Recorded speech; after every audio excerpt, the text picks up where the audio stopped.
private chats and messages asking me why I hate Nnamdi Kanu. And having taken a deep thought into it, I've searched my soul and I asked myself the same question. Why do I hate Nnamdi Kanu? And I have to be very honest with you, my audience and my friends who have raised these concerns and questions.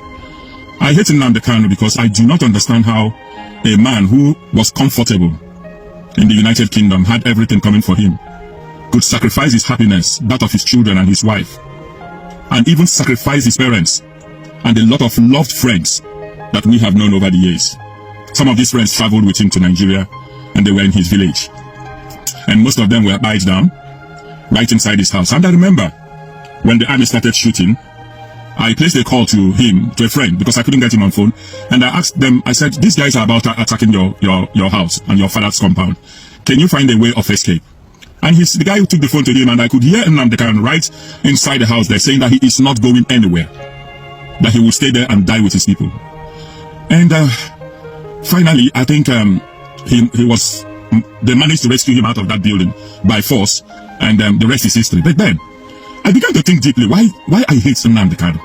How can somebody call 80 million people to reason, to tell them, to warn them about impending danger, and they despise him so much?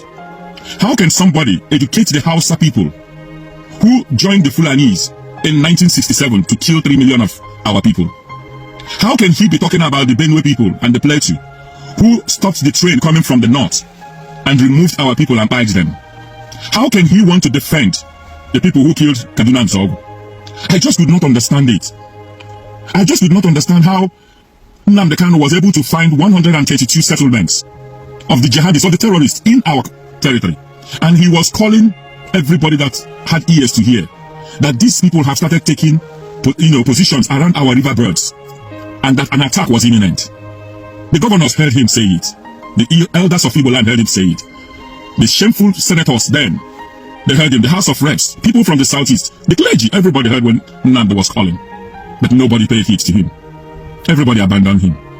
I could not understand how Nnamdi Kanu, knowing fully well that his followers, who were just only holding a flag and a song, were all died right in front of people, in front of children, in front of women. Mothers were crying all over Igbo land as their sons and daughters were displayed on police jeeps and police helicopters as they were drowned in mud water to drink the mud water.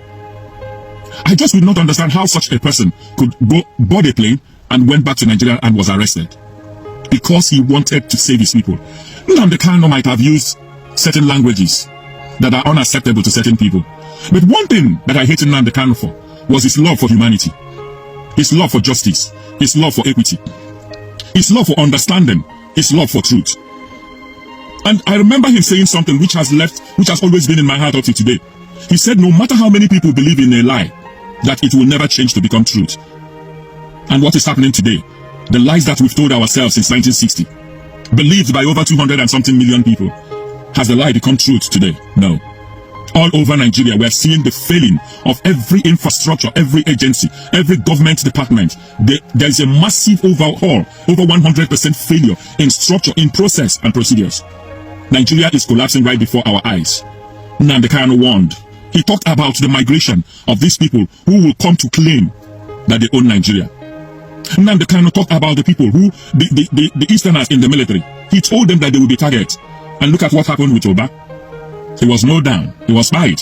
Disgracefully, a general in the army. And I began to wonder something. If Oba was Musa, if Oba was Bola, and he was killed, maybe in any part of Igbo land, or the eastern part of Nigeria, will there be anybody left in that village? When nobody was killed, only that ESN was defending the forest. They went into villages. They shot at everything that moved.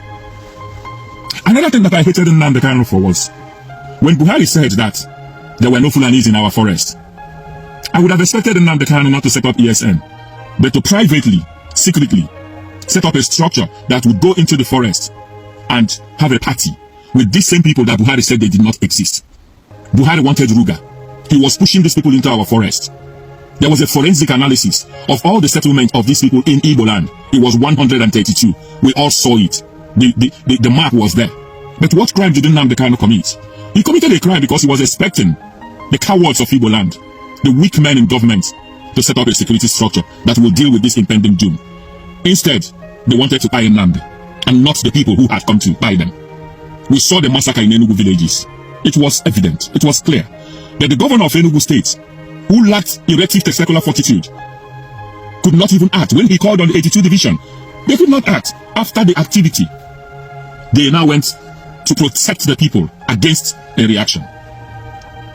Now, the terrorists in the north, they called them repentant. They suddenly became repentant. They were integrated into the army. Somebody even boasted saying that these people can even become the president of Nigeria. And like in Julius Caesar, one of them even has become a president. Even if you want to call the person a vice, a third vice, a second man, a second lady, whatever name you want to go by it. But we've seen these same people who sponsored the terrorists in Nigeria holding critical positions. You can imagine a terrorist will come out of the forest with his AK-47. He will have a meeting with the government, and then they will say he's become repentant. They will now officially give him a gun. This is one thing why I hate Nnamdi Kanu for, because Nnamdi Kanu saw these things coming, and then Nnamdi Kanu, instead of him to just keep quiet, go into his house, take a bottle of beer and sleep, he kept on from night to day. He was in Radio Biafra, speaking, calling, shouting, crying. He had no hate for anybody, any tribe. He only had hate for injustice. He only had hate for lack of equity. He only had hate for those who hated his people. He only had hate for those who did not want to have a seaport, allow a seaport in the southeast. He only had hate for those who did not want to have an airport, functioning international airport in the east. He only had hate for those who did not want to grant the permission for the reconstruction of Imo Airport to an international cargo airport. What Nnamdi Kanu wanted was peace for every nationality. He spoke for the Hausas. He spoke for even the Fulanis that are buying his people. He spoke for the Yorubas. He spoke out for their, even when they had their own agitation, he welcomed them. He spoke to Ganifa Yemi. He spoke to, FKK. He was his friend. But alas, et tu brute Brutus. Everybody, they stabbed him at the back. And that's why I hate Nnamdi Kanu. Because he could have just gone in and enjoyed the comfort of his British nationality with his children. Very brilliant son that is doing well. Rather, he took the burden of 80 million people, plus the Hausa people, plus the Yoruba people, plus the Benue people. He cried for them. He wanted justice for all nationality. He wanted Nigeria to function. At the time, he demonstrated for good governance in Nigeria.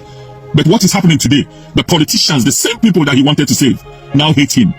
They allowed him to be condemned based on non-existent law, but based on hate, based on dislike. And then Nnamdi Kanu is suffering for 80 million people and above. And you want me to like him? I do not like Nnamdi Kanu. I hate him for the sacrifice that he has made, which I don't think I have the courage and the tenacity to do. But let Chukwu Okike Abiyama, the supreme God of Ndi, will be the judge. And let him decide the fate of men. But will all of us that adore him, will we ever forget him? No? Will we ever say in our heart that there was no man called Nnamdi Kanu? There was a brave man, a hero of his people, a speaker of his people, a man like no other man, a man who told us never to be afraid in the presence of our enemies, that we must be brave. And that braveness is what the Igbo people need. That braveness is what the Yorubas, the Hausas need to confront our common enemy. We are not our common enemies. The common enemies are there. They are the ones who fly around with siren. But because they have used tribalism to hold us, to hold you people to ransom, you cannot think beyond your immediate environment. And you're saying the Igbo man is your enemy. And that is why I hate Nnamdi Kanu. Because he tried to call your conscience to reality. Let us keep killing our heroes. And we expect freedom. We expect justice, equity. Under which law was Nnamdi Kanu found guilty? Under the law of tribalism, under the law of xenophobics, under the law of hatred for a people that have done nothing to anybody, a people who have always been the victim since 1967.